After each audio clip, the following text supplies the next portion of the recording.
Hi everybody!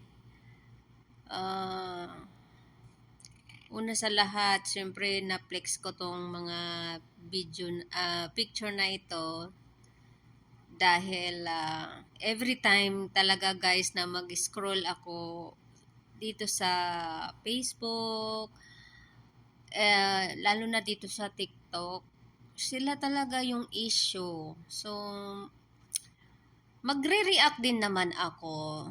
Hindi lang masyado. Or kung una sa lahat, kung may masabi man akong hindi maganda sa bawat isa sa kanila, ito sa tatlong ito, eh, patawad. Kasi una sa lahat din naman niyo ako kilala at di ko rin po kayo kilala. Based lang po sa mga napapanood ko dito sa video. Marami ding against sa nanay. Meron din naman against sa kay San, si Yulo Carlos. And then of course dito sa jowa niya dahil ito ang dahilan ng dahil hindi siya gusto ng nanay niya. So, yan. Una sa lahat, mag about naman sa nanay, kasi ako, nangyari din po yan sa akin. Mga karelasyon ng anak ko, talagang humahad lang ako. Ang pinagkaiba lang po talaga sa sitwasyon ninyo kasi kayo po ay sikat. Sikat po yung anak ninyo at nagdadala po siya ng gantimpala ng ating bansa. So, napaka-proud ko po sa inyong anak. Okay, dito na po tayo sa relasyon. Sa akin lang bilang nanay, dito muna tayo kay mother. Sa mother ni Yudo. Bilang nanay talaga, pag na-inlove ang mga anak natin, na-inlove siguro talaga yung anak mo dun kay Chloe. So, wala na po tayong magawa kasi nangyari na rin po yan sa aking anak na panganay. Dahil ayoko sa karelasyon niya, pinaglaban niya, inaway ako. As in, lahat ginawa ko para layuan niya ang mga karelasyon. Nung naging una niyang karelasyon, sa sunod, lahat. Siya po, actually po ay, ang anak ko ay babae at nagkakaroon siya ng karelasyon na mga lesbian. So, shout out sa mga lesbian dyan ha. Ito na nga, ako lang ha, kasi sa experience ko lang, bilang mahirap or small creator dito sa social media, masasabi ko lang wala po tayong magawa kung nai-inlove na po talaga ang ating anak.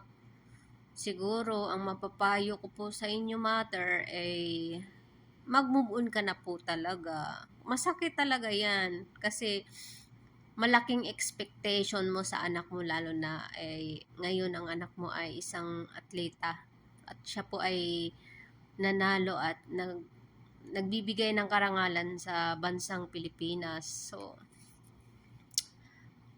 siguro talaga na mother na in love talaga siya kay Chloe. Yun lang talaga ang naging problema dito. Sa totoo lang, mabait namang anak itong si Carlos, no? Naririnig ko naman sa bawat salita niya ay hindi nawawala yung salitang Panginoon. Talagang grabe siya, nagpapasalamat siya sa Panginoon, and then syempre binless siya ng Panginoon. Hindi naman siya i-bless ng Panginoon kung hindi maayos ang kanyang puso, hindi maganda ang laman ng puso niya, mga pangarap niya sa buhay. At ito naman si Chloe girl, sana ikaw yung way na maging maayos sila na mag-ina. Kasi ikaw naman yung dahilan. So, bilang ikaw naman yung pinili ni Carlos, so, turuan mo rin si Carlos na maging malapit din sa pamilya niya, sa mother niya. Siyempre, nanay niya pa rin yan. Ano man ang kasikatan na tinatamasa ngayon ng isang Carlos na nanalo, ng gold medal, 2 gold medal. Gold, basta 2 ginto ang pinanalo ng ating si Carlos Yulo. Hindi ko naman po kasi ito makilala. Sa lahat ng Facebook, sa lahat ng mga TikTok, sila po ay napapanood ko talaga. So, Chloe, kung naririnig mo, I know you're so beautiful and sexy and hot. So, siguro na-attach talaga si Carlos sa'yo. Sana, wag mo naman iti-take advantage yon. At sana, maging parte ng buhay niyo sa relasyon niyo ang mother niyo. Pero, kung ano kayo, yun kayo kasi buhay naman ninyo yan. Sa akin lang naman ay sa experience ko ay nangyari na talaga yan sa akin yung ayoko sa karelasyon ng anak ko. Pero in the end, natatanggap ko pa din yung gusto ng anak ko kasi mahal ng anak ko yun. Ayoko lang yung sinasaktan yung anak ko talaga, yung damdamin ng anak ko, yung mental health. So, yun lang ang masasabi ko din, mother. Sana iningatan mo din yung mental health ng anak mo kasi malaki ding epekto sa kanya yung pag-interview sa mga social media. Syempre, lalo na ngayon, talagang kayo ang laman ng social media, you know? So, yun lang, tanggapin mo na lang talaga si Chloe dahil doon siya masaya yung anak mo. Siguro na in love talaga yung anak mo, 'di ba? Ito naman si Chloe, magpakumbabaan na lang sa nanay ng minahal mo or sa taong minamahal ka.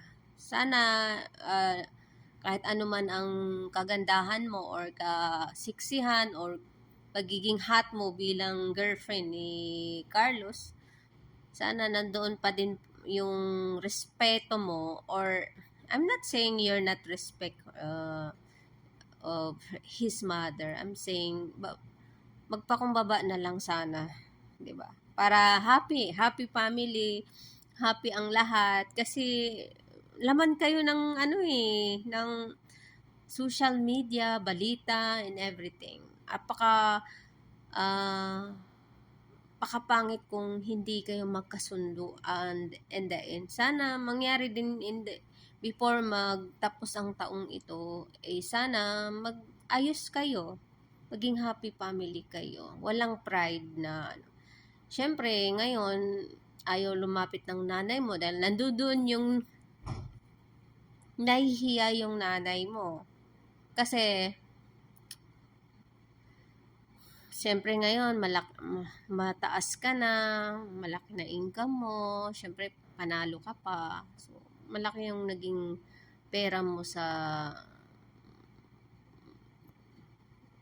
pagpanalo mo. Pero sana, kalma-kalmahin nyo lang yung mga ganyan. Kasi pag about sa pera talaga, malaking issue yan sa pamilya man, sa mag-asawa, sa magjowa, sa magkaibigan. Talagang iba ang pagdating sa pera. So, hindi ko naman kayo sino ba naman ako, isa lang naman akong OFW at katulong dito sa Saudi Arabia at creator lang ako, small creator. So, nagre-react lang din ako sa mga nakikita ko about sa inyo. So guys, thank you for watching and sana po ay nagustuhan nyo rin ang reaction ko and don't forget to comment kung may nasabi ba akong pangit o maganda ba yung sinasabi ko about sa kanila. Thank you for watching guys and God bless you everybody. God bless Philippines, sa lahat ng mga tao, OFW, God bless us all and to all your family, Yulo, Carlos Yulo. Ano ba? Thank you. Thank you for watching guys. Salamat. Peace. Bye.